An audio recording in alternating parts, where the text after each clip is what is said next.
What's up, Unity Gang? It's your girl TY, and welcome back to the channel, baby. Because you know what it is, and you know what we do. Because it's U.N.I TY. Yeah, it's me, TY. Okay, guys. So we're gonna get into this little trendy topic today. Okay, so today is gonna be about the topic of submitting to your partner. So we're gonna talk about that. And when you talk of submission, most women and men think that submitting to your partner is you doing everything for your partner and is fulfilling your partner's sexual needs, and you're doing everything that your partner says, all that bullcrap. You get what I'm saying? Like, and then I had it roll. I feel like with submission is you and your partner, you're showing your partner that you trust them and that you love them indefinitely. With my 6 years of this relationship, marriage, partnership, I've learned that you have to trust one another and love each other enough to say that, okay, wherever I have left off, you should be able to pick up. You get what I'm saying? Like, if there's something that I don't have enough money for or enough willpower to say or do, like, my husband steps in and he does that part for me.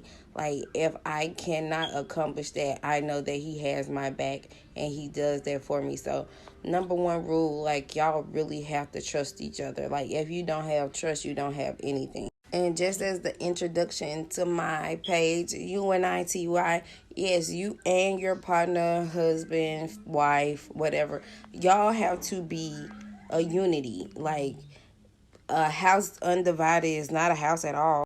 Y'all excuse me, I be tongue-tied or whatever, but yeah, like, when y'all are in a partnership or a marriage or whatever, you're no longer an individual. Sacrifices of yourself also has to come in play. Like, you cannot just feel like, oh yeah, well, I'm gonna do this and I'm gonna be dominant towards that and I can do this on my own and I don't have to ask or tell this person this, that, and the third. Like, it's not gonna work because y'all are keeping secrets. And back to the part about being submissive. Being submissive is just not about sex, y'all, for real. It's truly now, like, all the other stuff that I talked about, being submissive is about that too. Like, some people just be like, I don't know. These people don't know what the meaning of submissive is. Sometimes I really feel like I don't either, but I'm just putting my intake on this. So, in the beginning of the day, we have to work it together. And then, if it do come to that point where y'all have to break up, honey, leave for your peace. Do you hear me? Don't stay in that bull crap. Leave for your peace, your sanity. If y'all got kids, for the sake of them kids, leave, because you don't want your child or your children to see abusive relationships or parents that don't get along, because they're just teaching your child to be the same way. Or some kids think better, like, your kids be like, I'm never going to be like that when I get older. Although they're going to have some of those traits, which is sad, but that's how life goes. And another take on the partnership with the submission, like, both of y'all have to play y'all parts.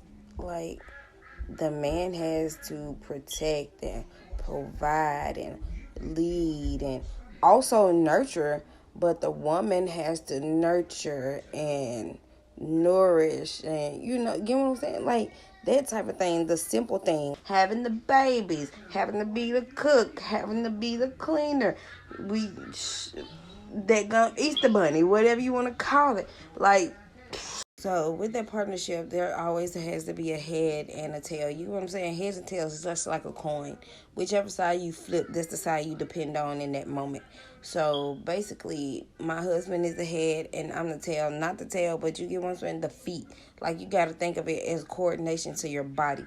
Somebody has to be ahead of it.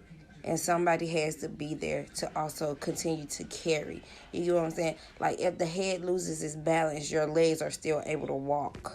I kind of suffer with that myself. Like, I always want to be right. I never want to be wrong. And then, of course, my husband, he's the head. And I'm supposed to be beside him. Not behind him. Beside him. But when I feel like that I cannot announce the fact that I'm wrong in whatever situation it is me kind of demeaning him. And vice versa. Like you can't just sit up and portray your partnership on just I don't even know how to explain to you guys. I'm gonna have to think on that and come back to that subject. But just hold on. Just hold on. Like, let's not be so negative, if you get what I'm saying. Like, sometimes as women, we can get a little hot tempered. Like, we get a little mad. And the man, they be trying to help us with some things. And in that moment, we just don't want to hear that. Like, baby, I'm not trying to hear any of that. Like, I don't want to hear any of that. I don't want to hear anything coming out of your mouth. Because sometimes they miss the simple things that we feel like they have done to us that hurt us. But also, when they try to soothe us, we're hurting them because we're mad at them. And men, y'all, they just really don't understand what they be doing and how they be doing it sometimes. Like, yeah, I don't know. Because if you ain't one, you ain't nothing, okay? You know what I'm saying? Stress, it does. Like, some of us just be a big ball of fire because we ain't had nothing in a minute, honey. Like, come on. You gotta calm down. Talk to him about it. Get yourself together. And if you're not good with talking, try to take a break.